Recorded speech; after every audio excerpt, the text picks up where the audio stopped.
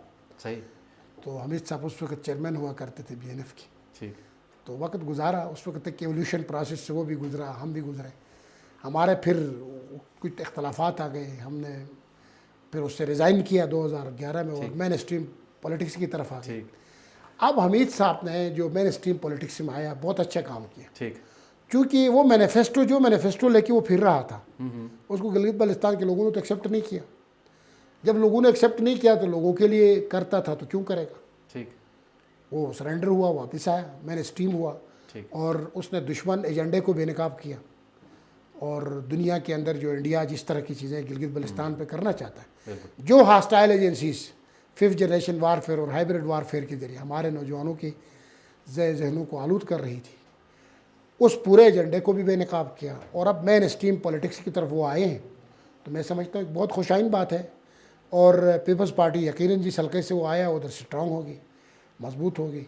اور یہ دیکھیں اس طرح کے لوگ تجربات کی بٹی سے گزر کے پوری ریسرچ اور تحقیق کے بعد وہ جب آ جاتے ہیں ندامت کر کے یا اپنے رستے کو چھوڑ کے مین اسٹریم ہو جاتے ہیں، نیشنل انٹرسٹ میں آ جاتے ہیں، ایک مین اسٹریمنگ کی طرف آ جاتے ہیں، تو یہ بہت اچھی بات ہوتی ہے، کوئی بری بات نہیں ہے.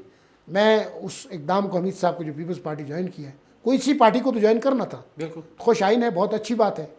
اور میں سمجھتا ہوں کہ وہ اپنے تجربات کی روشنی میں گلگت بلتستان کو کی مزید آواز بنیں گے مؤثر. اس طرح سے اس دن پریس کانفرنس میں باتیں کی ہیں تو وہ بڑی مؤثر اور اچھی باتیں تھیں. اچھا یہ بتائیے گا کہ قبل از وقت انتخابات کے والے سے بھی ذرا باتیں چل رہی تھی، تو اس والے سے اگر وفاق سے اگر ایسا کوئی چیزیں آ جاتی ہیں یا سامنے تو یا پھر عبوری آئینی صوبے کے حوالے سے جو بات چل رہی تھی، آپ سابق حافظ الرحمان صاحب کے دور میں بھی حکومت میں رہ چکے ہیں، اس وقت ایک مرکز میں سرتاج عزیز کمیٹی کی سفارشات بھی موجود تھیں.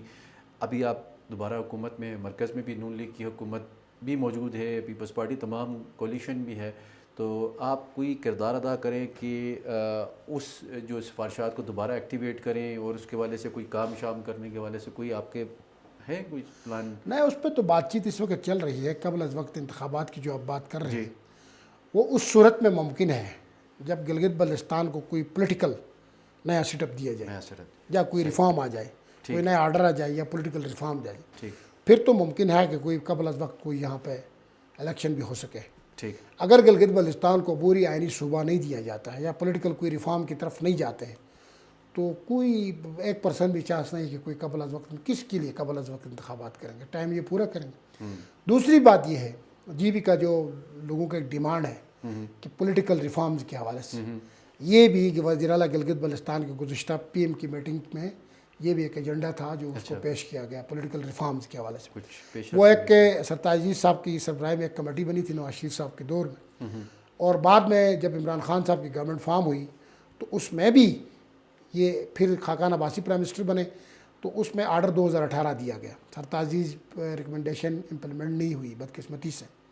اس کے بعد عمران خان صاحب پرائم منسٹر ہیں، اس نے یوم آزادی گلگت کی ادھر ہیلی پیڈ میں تقریب میں اعلان کر کے کہا کہ ہم عبوری صوبے آپ کو دے رہے ہیں، پولیٹیکل رائٹس دے رہے ہیں، لیکن وہ بھی جا کے امپلیمنٹ نہ ہو سکے. اور اس امپلیمنٹ نہ ہونے میں یہ دعوے سے اور آپ کے چینل کے تھرو کہتا ہوں گلگت بلتستان کی پولیٹیکل رجیم کا ہاتھ ہے جو اس وقت حکومت میں تھی.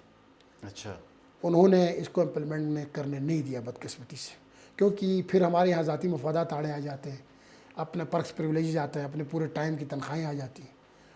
تو انہوں نے ببانگ دہل وہ رکوایا گیا وہ سیٹ اپ سابق دور تحریک انصاف کی حکومت میں. جی اس میں یہ بن رہا تھا، عمران خان صاحب نے بھی اعلان کیا تھا، اس میں تمام اسٹیک ہولڈر جو ہے پاکستان کے ایک پیج پہ تھے، لیکن اس کو عبوری صوبہ بننے نہیں دیا گیا مقامی لیڈرشپ نے گلگت بلتستان کی جو حکومت میں تھی.